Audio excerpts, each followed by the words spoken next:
Here we are, hitting up events, drinking our way through Chicago beer, and trying not to miss a thing. Yeah, because, the cork popped out, boom, it flies like fucking 10 feet. We're like, yeah, let's do it.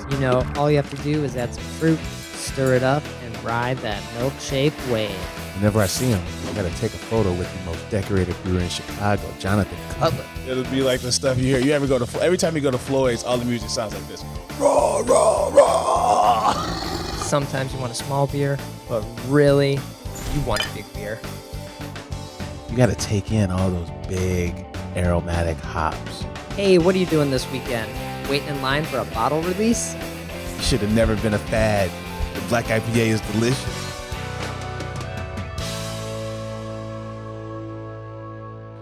Hey, and welcome to Chicago Beer Pass. I'm Brad Chmielewski. Brad, what's up, man? I'm Nik White. Took a little week off last week. Weather's getting to us. Man, it's good to be back. It's good to be back. And we are warming up here with some Revolution. Actually, our pile of Revolution beers is kind of getting out of hand here. So we got the latest release from Revolution, the Gravedigger Billy, and VSOR, which is rye ale aged in rye and bourbon barrels. Yeah, that's a mouthful. Extended aged Rye Way to Heaven. All right. Yeah, so, Rye Way, I think Rye Way and Fist City, if I just narrow them down of what I'm drinking from Rev, if you say if you can only have two, That's what you pick? I think I'm going with those two. Fist City. I'm going Fist City and I'm going Rye Way. Yeah. Even though we had those summer sessions on those Freedom of... Oh, those are nice. They're so nice. But, yeah, I don't know. I might bump Fist City now and get a mixed pack of that, actually. Yeah, that's what I'm going with. I changed it that quick. God, I'm so easy. No loyalty. All right, yeah, true. But VSOR, you're sticking with. Or Rye Way. Yeah, I dig it, man. They talked about on the call, man, how it's just got that crazy, lively, bouncy palate. It's just more full-bodied than barley wine. It's like a barley wine plus, right? Okay. Like you get barley wine and then you get this extra gear of expression and flavor. It's nice. Yeah. And it's the VSOR. It's like sticky, like viscousy, almost syrupy, but it's nice. I don't know. Yeah, like toffee. I saw ladyfingers as a descriptor once, and I'm like, what are ladyfingers? Is that a dessert? Tiramisu, ladyfingers? I need to find out what ladyfingers are so I can use that more. I guess it is, but You just saw the face Brad gave I me. think it's something.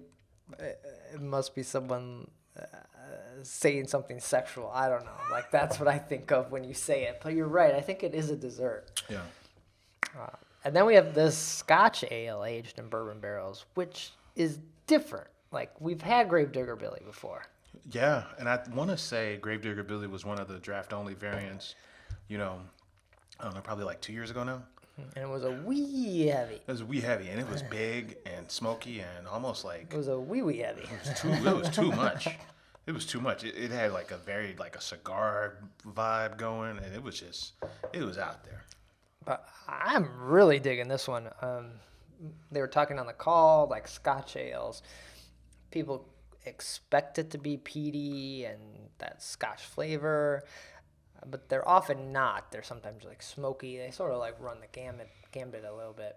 Yeah. This is light, easy drinking for a 14.5% beer. Yeah, I think Brewmaster Jim Seaback, of course Jonathan Carruthers, and then Marty Scott on the call, and that was the main talking point about Gravedigger Billy was that it's more like a smoked barley wine or more like a Scotch barley wine than it is a wee heavy.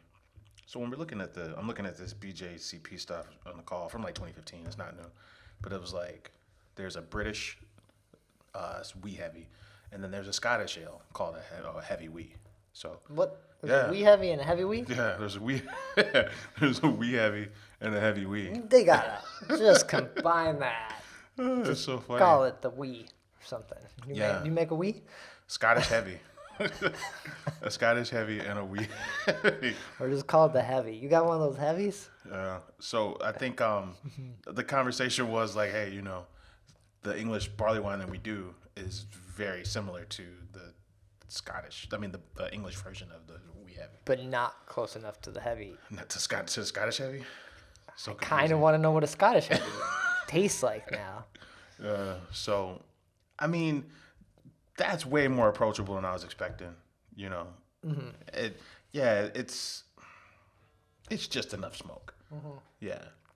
I feel like the Scottish heavy's got to be a lot of smoke.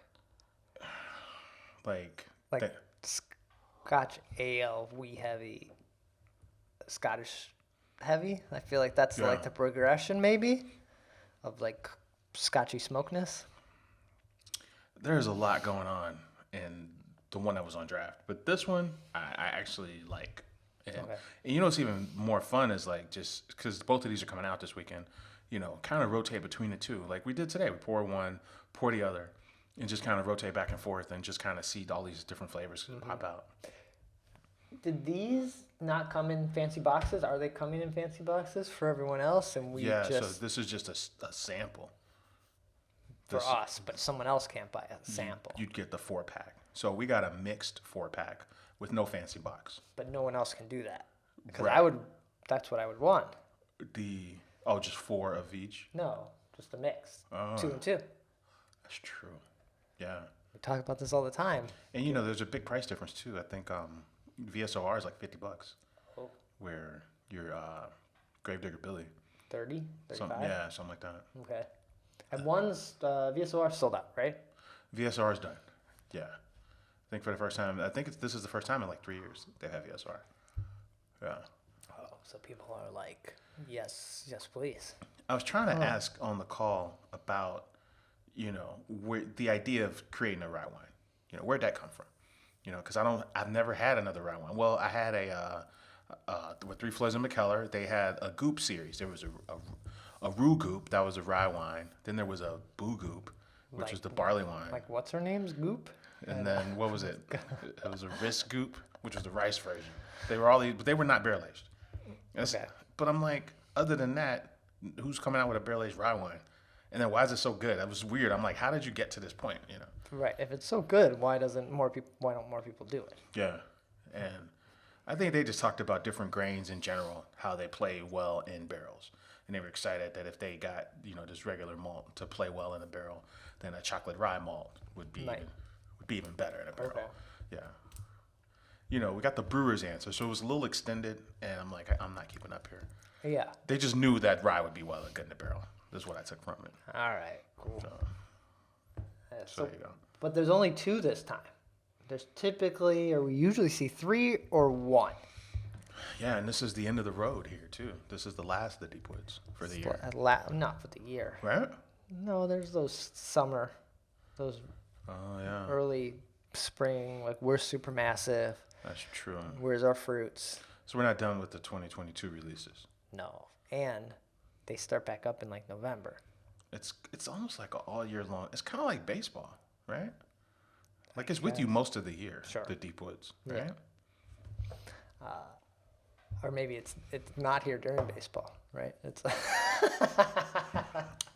Because it starts in September? Oh yeah, all right. Right, and then it's January, damn near February, for the last one.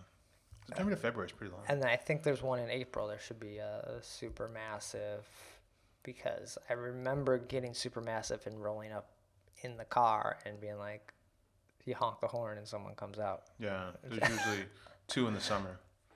I'm hoping for a fruit variant of Rye Way again, as opposed to like, you know, a fruited jacket or a honey jacket. Like I don't really need those. Don't need a honey jacket? No. Maybe we need a peach jacket? I hate a peach jacket. Sounds nice. I hated honey jacket, but then after a while, it got a little smoke on it for some weird reason. Maybe a pawpaw jacket? I don't know. Pawpaw jacket. Still don't know. I've never even seen a pawpaw. Yeah, you know they say pawpaws. You know, pawpaw is like indigenous to the Midwest. I've never seen it. And no then- one's seen it. That's because you can't. You know, they're over. The flavor. Apparently, the flavor is amazing, but they don't last very long. You pull it out the ground, you have to like use it or eat it immediately. It's in the ground? I thought it was a tree. might be a tree. I pictured a tree. Pawpaw's a funny fucking word. I picture like a lemon tree kind of thing. Pawpaw. Are they ground? I don't know. I feel like if it's in the ground, it's a vegetable. It's got to be on the tree. I don't know. I think that's a seed thing. Never mind. You got me. My head's spinning. I'm gonna pour some more beer. I don't know what the hell's going on right now. And then they're having their event, which this episode should be up before that happens, with Friday and Saturday. Too long thing. They have a bunch of variants. 2 of them are an apple VSOR and a peach VSOR. Yeah. I'm tempted to go. I say this every time. But for some reason, this peach sounds very interesting. I don't know why. They got an affinity towards these French oak barrels, too, they've been using.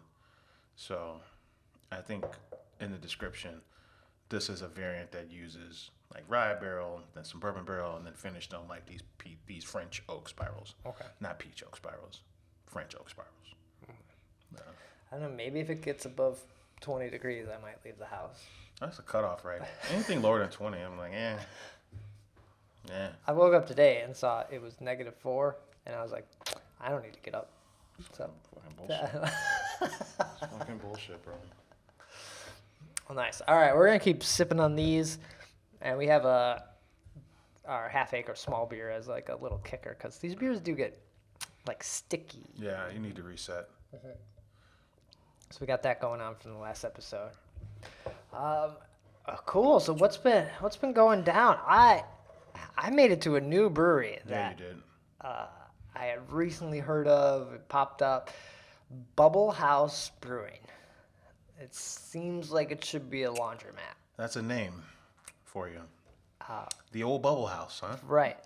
And on the last episode, Nick was ragging on restaurants in the burbs that they're no good. We had a conversation that there are some exceptions, but for the most part, you don't need to leave the city to go for food. And so Bubblehouse Brewing is right down the street from Bavarian Lodge. B Lodge. Yeah. Man, that's old school right there, bud. And I drove by it. We had plans to meet up with a friend's house for dinner that night. I were like, if I didn't have plans, I would have went to Bavarian Lodge for dinner. B Lodge in Lisle. Yeah. Man, I was at one point, I was one of the best bars in the whole state. All right. So Right. and the food's pretty good. Classic German fare. It's like an actual German beer hall. Right. It's not like some new school interpretation. It's the real fucking thing. Yeah. And I couldn't think of it on the last episode when I was like, the name wasn't coming to me. And so then I saw it. I was like, I got to bring this up. That here's another exception to Nick's like, the suburb food sucks. That's the Brad interpretation of Nick. I think we said something along the lines of, you don't have to leave the city for food. I think that was our intent. So yeah, Bubblehouse Brewing it's in Lisle. It's on the same main road. I forget what road that is, but Probably it's not Ogden or some shit. Yeah, Ogden or Main Street. It's on the corner of Ogden and Main. Yeah, probably.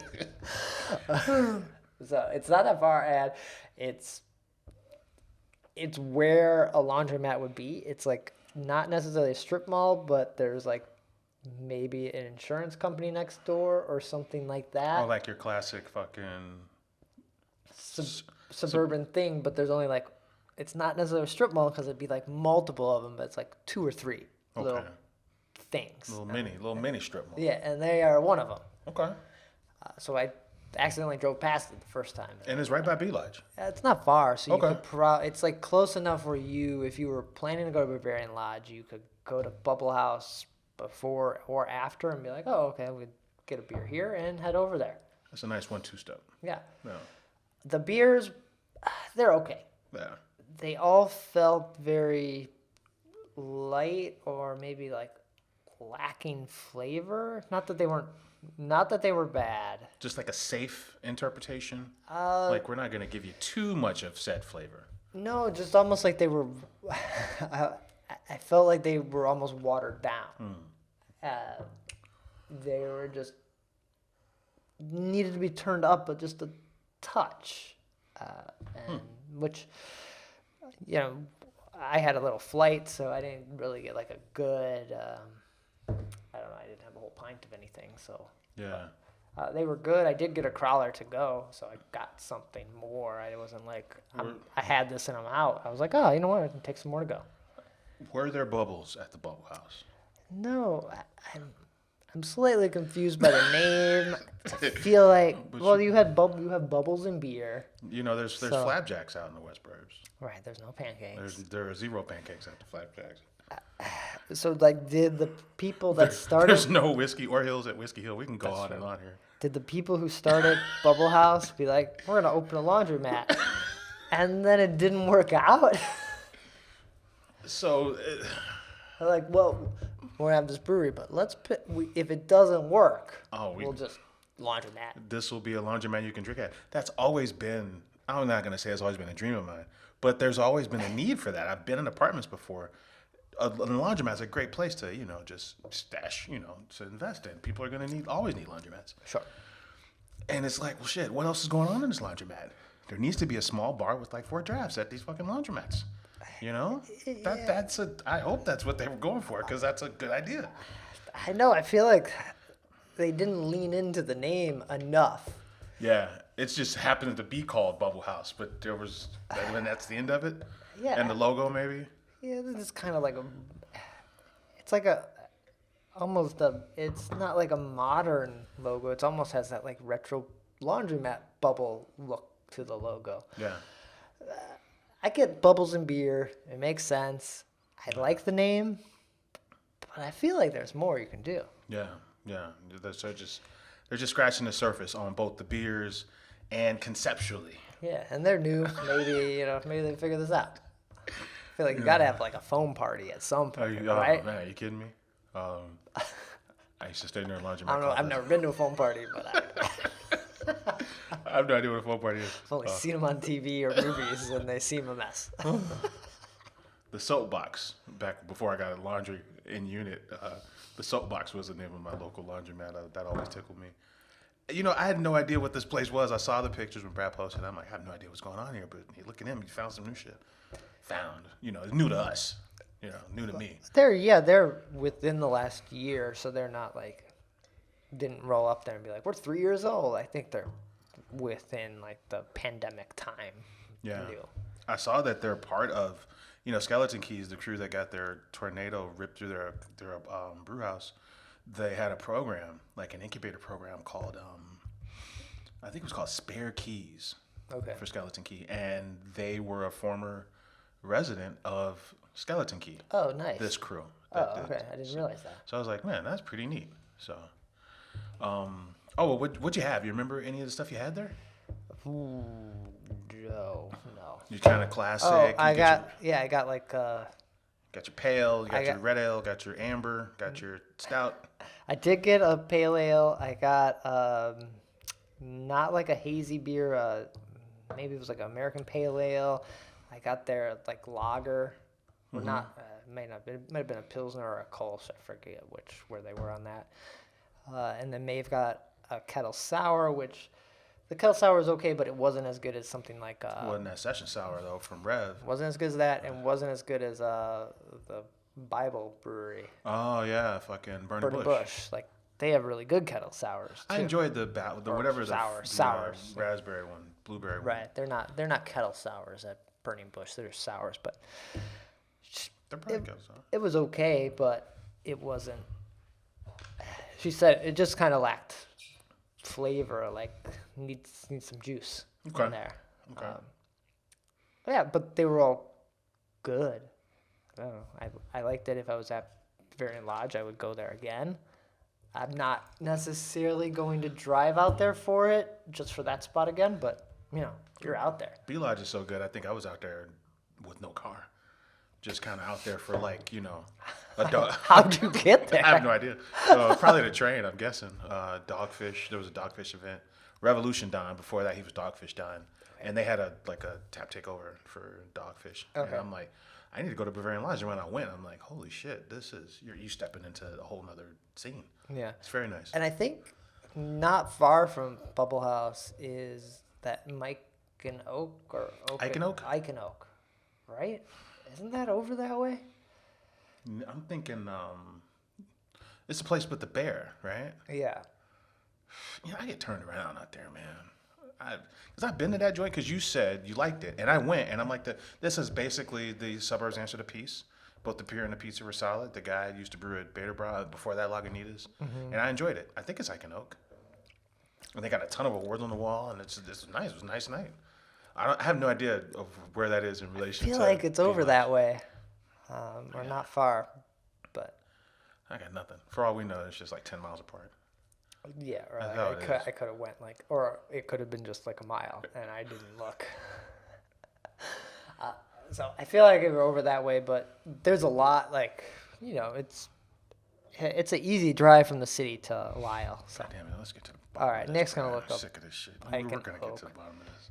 Because it had a fun, Pacific Northwest, Denver, kind of camping vibe. It was less about You're talking about Ike and Oak or Ike and Oak. Okay. Bubblehouse was just like a standard. Woodridge. Ike and Oak is in Woodridge. Okay. I feel like that's out that way. Yeah. And Bubblehouse. Bubblehouse in Lisle. Bubblehouse looked a lot like 3 miles, 3.5 miles. looked a lot like inside Metal Monkey. Okay. It was like the same. Here's like a table with some chairs in like an empty room. Yeah. There's not a lot of personality behind like our beer and the logo. Like Metal Monkey kind of feels the same way a little bit. Okay.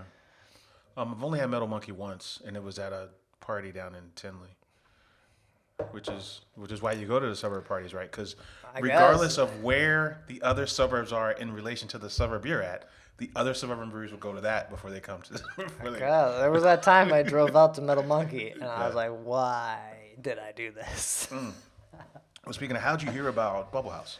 I was looking up just things for us to talk about or share, and they popped up on like a list of like events happening or like something was getting released there. I forget what it was, but it wasn't the day I went, and I was like, Bubble, what is this? I need to know. Yeah. Okay. But look at this. I've gone to Bubblehouse before I've gone to Adams Street. That's funny. So yeah, 7 miles away, Adams Street. here I am. But I had never been. I've only been once, so it's not like I'm there all the time or something. I went the one time. Oh. And I had to kind of drag myself to go to Adams Street. Yeah, so there's there's a handful. I haven't been to Okanroy. Okanroy, that's in Humboldt. Yeah, I haven't been there yet. Right. Sounds like a good hang. I mean, it sounds like see, that's the thing. You you commit to going. And that's like, cheers to Brad for going.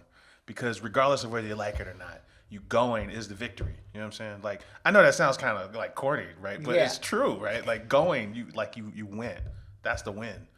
And especially like at the moment in the middle of winter sort of thing, you're feeling like, I just need to go somewhere. Even if it's just for an hour, we left the house, did something, came back. Okay. Yeah, cabin fever is real. Yeah. You go fucking nuts hanging out the house all the time. That is very true. That's what I was feeling, and I feel like I may make it to Double Clutch sometime soon. Oh, right on. Soon, just because of that same feeling. Like, go up to Evanston, check that out. Nice. How about you? Been up to anything? Not as adventurous. I was looking for eats, so I ended up at Old Irving because they posted a picture of this burger. And it had pimento cheese, and I'm like, sign me up. I want it now.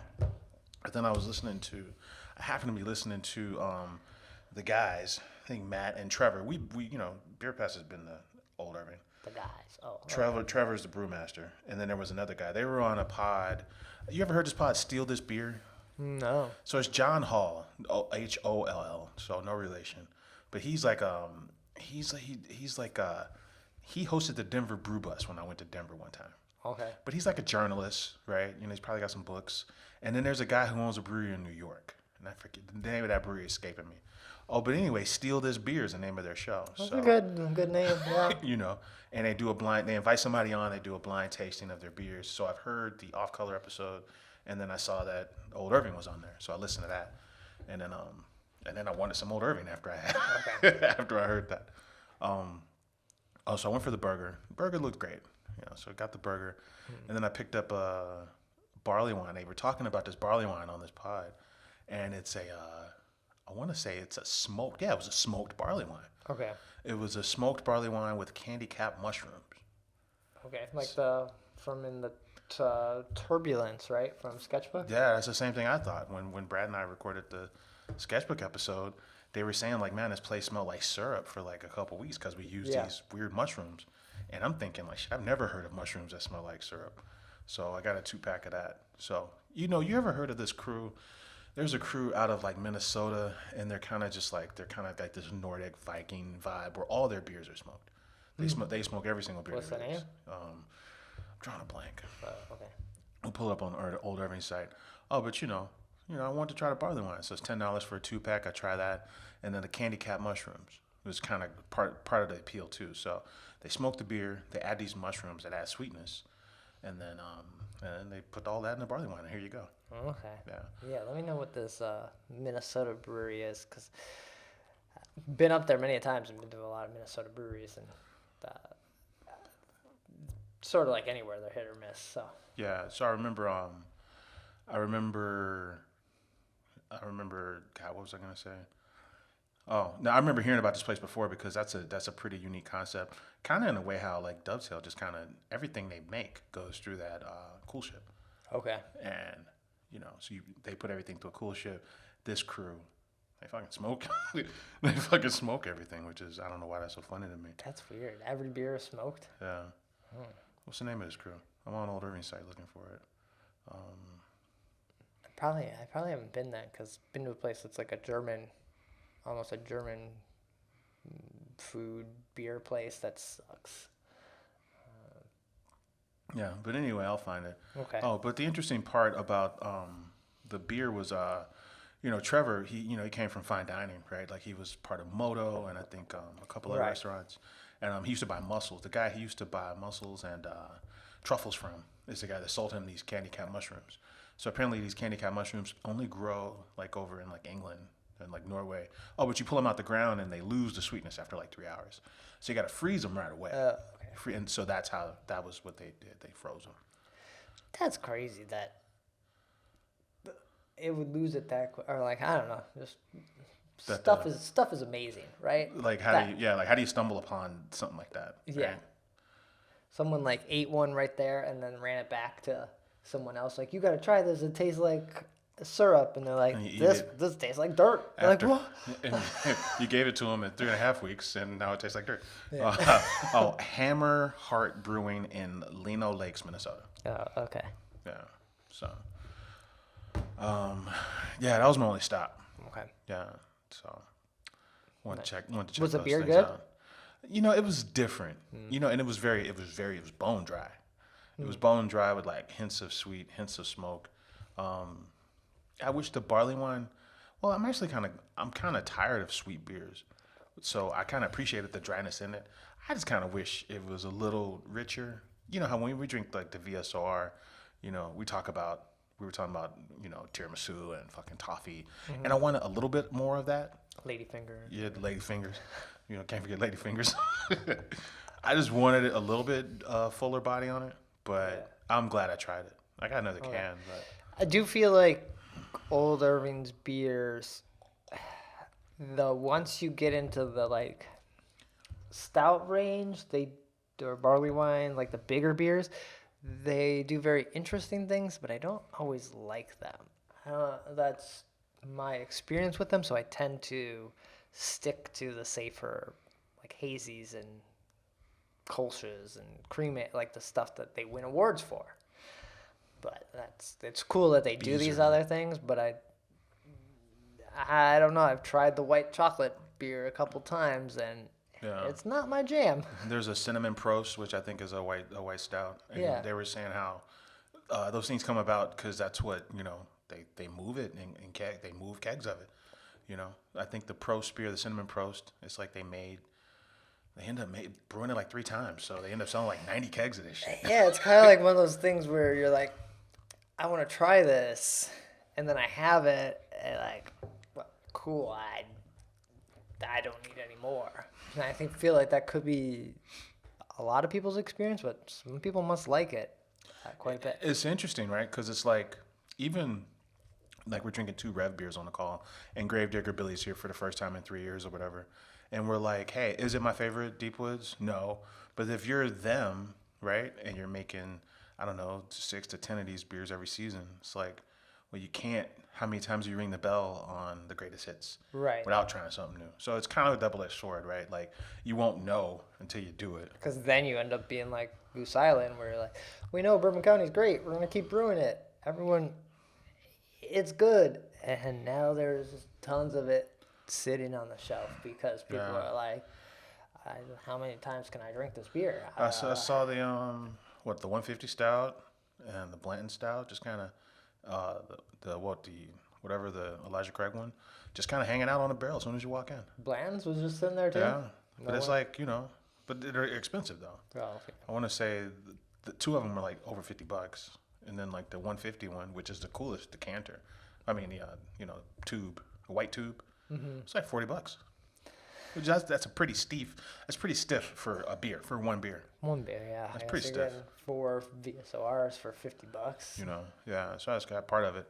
But then also part of it is, hey, like you said, it's a tribute to a beer we made 25 years ago, and it's literally the exact same beer. That might be part of it. I don't know. I don't know. I feel like that VSOR sold out, so I'm not good on the price point thing, but people might not want to spend $50 on well, they're definitely not spending $50 on one beer. On one beer. At the moment, they're just kind of like, I get 4 beers for $50. Yeah. Do that. And then what sells, right? Because like, well, shit, in that same store, just a Benny's run, fucking Vanilla Deeth was hanging out right there. And that's the same 50 as VSR. So it's like, in my head, Vanilla would sell faster than VSR. But that VSR, man, it's pretty legit. Well, yeah, we're drinking it, so. It's legit, man. So.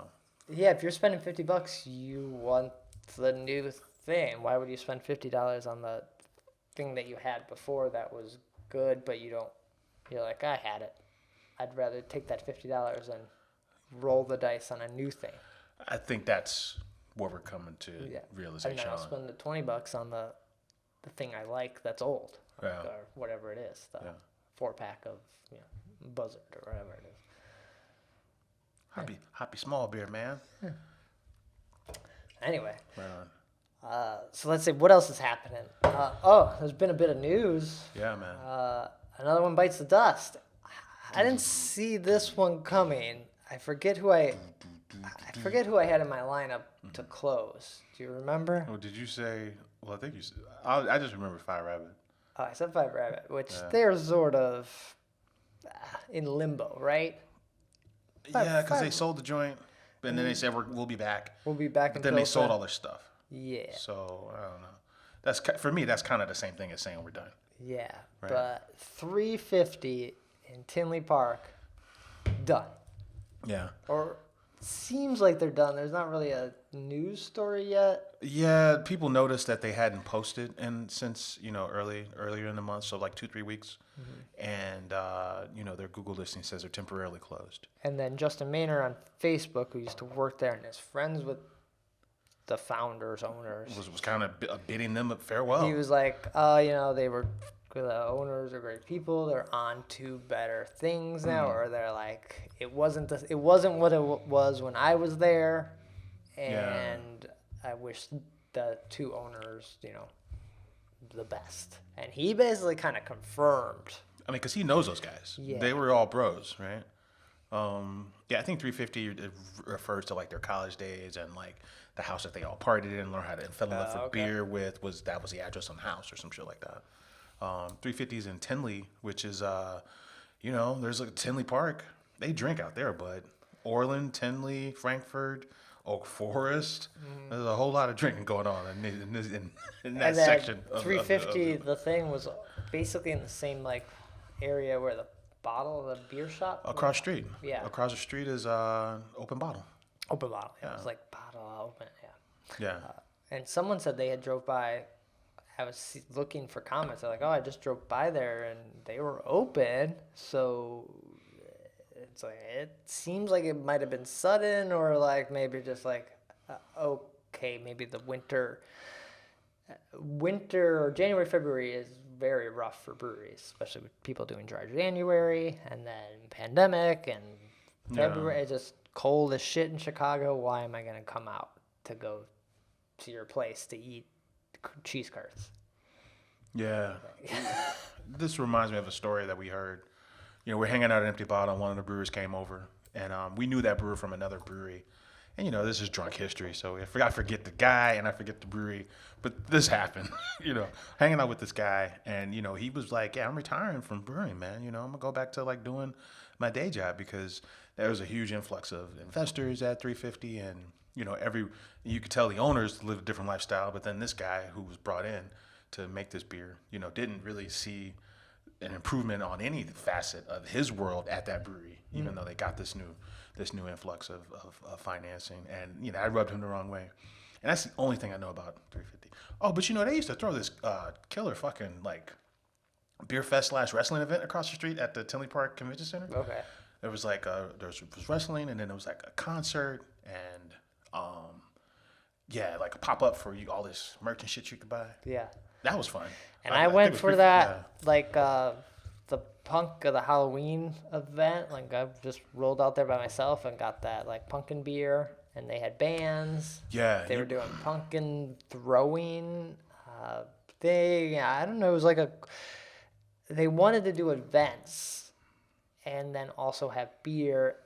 And then I don't know what happened. They had like 500 different beers. Because when you would go there, I went to the tap room one time, I think after Sound Growler. And I was like, there are like too many choices. Like, what the fuck am I supposed to get? Like, it wasn't just like, here's 5 different hazy beers. It's like, we got the red ale, we got the wee heavy, we got the Scottish heavy, we got the Scotch ale, it's like, really? Like, how do you have all these different flavors? Yeah. So that's one of the 4 Tinley Park breweries done. So that's, there's Hailstorm, Sound Growler. There was 350. And we're always missing that 4th one, right? The brother. Oh yeah, the brothership. Brothership. Yeah. The one time I went to 350, the head brewer, what was his name? His name's Eric. Oh, but anyway, he left to go to Rock Bottom. Okay. Rock Bottom in the Burbs, and then he actually went on to do the thing at Milk Money. So he's like the head brewer over at Milk Money now, but he started at as one of the 350 guys. Okay. And then now isn't Will Turner the brewer at Sound? At Hailstorm. Hailstorm. Yeah. Steve Miller. Not in they're in Tinley Park. They're in Tinley. Yeah, they're in Tinley. So after Hailstorm's, mess there. That's a serious bounce back. You got one of the best brewers this town's ever seen. Yeah, really trying to change the story image there. Without it, you're in a world of hurt. They're done. Without it, they were done. You had to do that. You had to. That's it. You had to do that. And to their credit, probably threw a lot of money. Oh, dude. Right? Because Will was like super excited about the strip mall across street from Open Outcry and turning that program around completely. Yeah. Right? Like he took that. That was a big deal for him. We know nothing about what went into Will Turner moving. The assumption is you had to overpay a Will Turner. You had to go big. You needed someone with name recognition that's going to make the community of brewers and old school beer people have a little bit of respect for who you are now. Otherwise, yeah. I saw on the corner of the aisle, I saw a wax dipped bomber from Hailstorm at the store, and my first thought was, Will Turner works there. That's this last week. That's the first thing I thought. Okay. So, yeah. You didn't think. The other guy probably brewed it. I didn't think that. I'm like, Will Turner works there. Good job by them for saving their brewery. Sex scandal or not? Was it sex scandal? I think he put his hand up some girl's ass at a bar or something. Not cool. Not that we need to say that. So, I don't know. A lot happening in the fucking Tinley Park. Yeah, man. Yeah, man. Things change.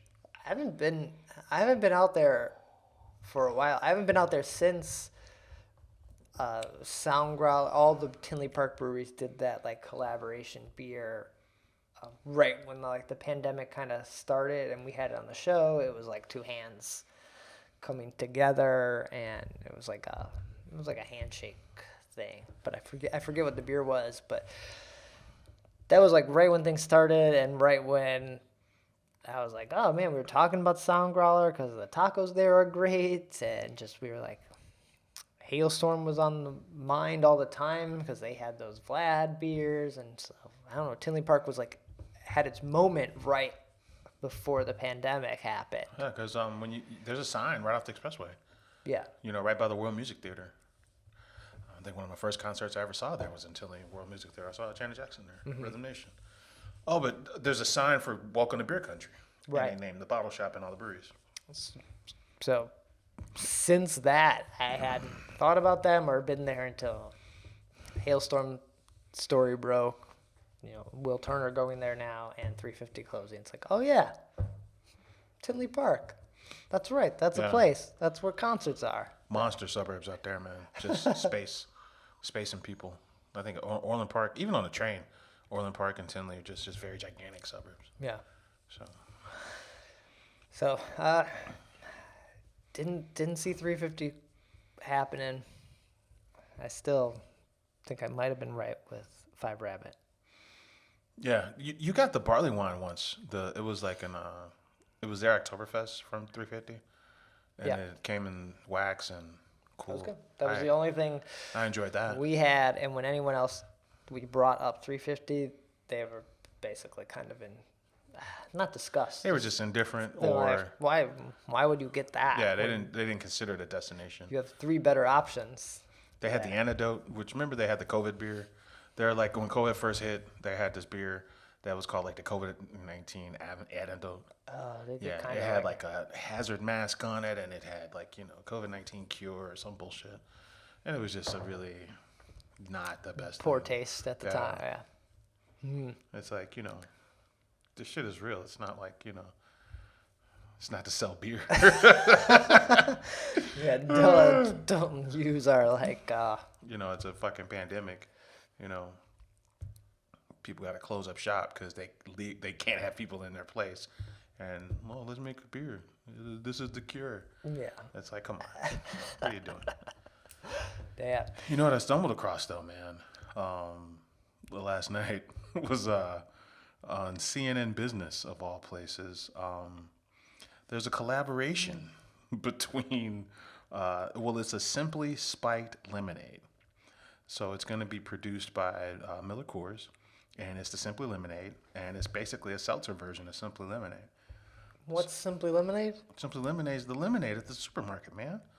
It's in the jug. It's in the jug. It says Simply Lemonade. Everyone's had a Simply Lemonade phase. I don't think I've had it. You go in there. There's like 4 flavors of this lemonade at all the stores, man. No. Okay. Brad, according to this story, it's owned by Coke, and it's Coke's second biggest brand. It does $1 billion a year in revenues. Shit. It's the biggest single brand behind actual Coke, the soda. What? It's that? It's big. It's big, man. So, so they're making an alcoholic version of it. Does Coke have their own seltzer brand? Because Pepsi has bubbly. Yeah, Fresca. According to this. Oh, no one drinks that. There's a Fresca hard soda, but this sounds like it's going to be an actual 5% seltzer. Yeah. So. Is this the first time Coke and an alcohol company are teaming up? Or you said the Fresca? Yeah, Fresca is a spirit-based cocktail that'll be released in the summer with Constellation Brands. Oh, yeah. So they're not like just sticking with Anheuser-Busch to do this. That's interesting. They're across the board. They're whoring it out. So they also have a Topo Chico hard seltzer coming out. That's already out. And they have a ranch Oh, water. is Topo Chico? Is that Coke? Topo Chico hard seltzer. It's owned by Coke. Oh, I didn't know that. I didn't either. Those are good. Yeah. Well, I don't know the seltzers, but I like Topo Chico. Yeah. Yeah. Fuzzy water. I'm in on the fuzzy water. Bring it on. I don't know. It's not all the same to me. There's outliers. I'm not a fuzzy water fan. No? There are like Topo Chico's good, and I like the. Is it the bottle? I like the bottle. Bottle's good, and I like I forget the other name of the one I like, but Yeah. they're not. I'm not across the board fizzy water fan. Okay. Fair. There's going to be a handful of flavors. There'll be a strawberry lemonade, blueberry, regular lemonade, and a watermelon lemonade.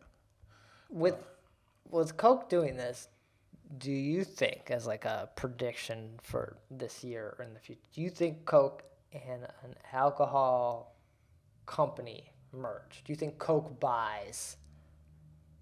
They're probably not going to buy Anheuser-Busch, so they're not going to merge. Oh, maybe Constellation. Like, could they buy someone? Like, would they buy Coors here? Wow. Yeah, Molson Coors, right? Could they do that? Would they get in trouble? What's the there's a term for that when you got too much market share. Well, it would be like a monopoly. Yeah. But would they? Antitrust. It's a different market. I mean, it might. I think it might go the route. Well, we talked about Monster last week and how they bought 330 mil worth of craft breweries with the Canarchy. Right. So, I mean, in response to that, Coke might say, hey, Monsters, look at what Monster's over here doing. Yeah. Do we need a brewery? I tell you something. We happened to be on the scene when Kings of Convicts bought Ballast Point a couple years ago. Just happened to be in Highwood at Kings of Convicts. The boys showed up, got a little picture, Right. But they were saying like, yo, you'd be surprised how many people called and said we're for sale since we made this announcement. Yeah. So the conversations are definitely being had. You know what? Bell's sold last month, right? That's a big domino. They were like number 7 in the country for sales, Bell's, when they sold. So, shit. I mean, I think it's in play.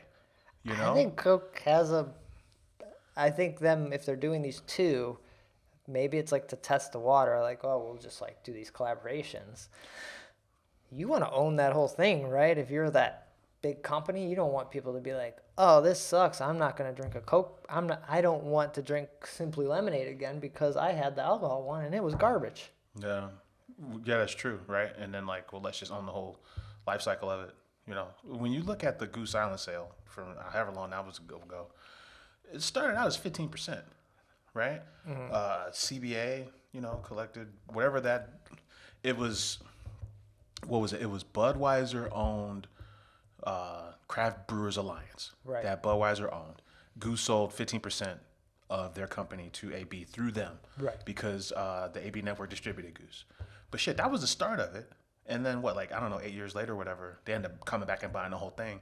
Mm. So it's not far-fetched to say Coke might be in the market to buy a brewery. That's not unusual to say that. Yeah. And as people drink less soda, people drink more booze. You will drink the alcohol beverage longer lifetime than you're going to drink the Coke or the Diet Coke. Yeah, right. And you could follow the same blueprint of the illusion of choice, right? You go to a store and it's really all Coke products, but they're all different brands, and now that whole thing can be there's an illusion of all these different beer options, but there's really all Coke. And you'll crush, or people will crush like a 6-pack of Budweiser every night. You're not doing a 6-pack of Coke every night. Like maybe if you're like 10 or 12, you might do like a 2-liter, but most people aren't. Like 6 cans of Coke a night, that's kind of ridiculous. It's such a popular, But six Budweisers, people are like, that's okay, cool. Soft drink's so popular as a drink, right? Like, water and tea and coffee, and soda. That'd be my guess. Right. So they're selling so much fucking Coke. Selling a lot, that but they might not even bother. They might not bother, but if you could sell more, if you could do Budweiser numbers, yeah, you could get Miller on take that and be like, you know what, we're gonna kick Budweiser out of the Super Bowl stuff. We're Coke. We bought Miller. They're ours now, and we own the Super Bowl. It's not far-fetched. It's really not. That'd be crazy. I don't know. trying to think of what So else. are you going to try this Simply Lemonade thing? I am not. I tried the what was it? I feel like I can picture the containers of these lemonade things. Goose had I barely liked the Maplewood mixed cocktail thing. Oh, It was fine. And I didn't like the Goose one. It's like a 3-year-old whiskey. It was a canned cocktail thing. And these are just canned cocktails. I'm not even talking about seltzers. I'm just like, I don't know. These ready-made drinks in a can. I just haven't been having a lot of luck with them. Okay. So I'm probably not going to try it. Bring on that Topo Chico, though. With the fucking bottle. Just the straight-up OG Topo Chico. Well, it's like cans. They're like skinny cans. Oh, that's what we're doing now? The Topo Chico seltzers, I think, are in skinny cans. Like, almost like a high-up White Claw cans. I would just drink a White Claw at this point. God, so that's so 2020. That's Give me a Truly, bruh. The one that tastes like tea. Give me that one. man. All right. Anything else happening, or should we get out of here before we keep rambling on our Yeah, man. 15% beers? I don't know. Okay, see the time. It's like 50 minutes. I think that's it, man. Naperville Ale Fest is coming back in February. With Lou Dog? Yeah, Lou Dog events. Lou Dog survives. And then there's a Lincoln, what is it? Lincoln Park Chamber of Commerce is throwing Winter Brew, and they're doing that in the street next month, too. I don't fucking want to go. I do not want to go outside. I'm going to pass on all this stuff, but Beer Fest are alive and well. Yeah. I'm down for Beer Fest. I'm not down for outdoor Beer Fest. That seems like, or right now. Gotta embrace nature, man. Embrace the Arctic, man. Yeah. There's no nature. It's all just ice and slush. But all right, Nick, where can people find you? Get in touch when we're not here. Hey, man, I'm on Twitter at Nicosio. And I'm on Twitter at BRAD. Our Revolution stack is growing, but we will be diving into this. We have plans to do bring back our Versus series with this Freedom of Lemonade and 312 Lemonade shanty, because that's coming up on 312 Day. So look for that on YouTube, hopefully soon. And we'll be back with another episode, hopefully next week, if we don't freeze to death. Take care. Cheers.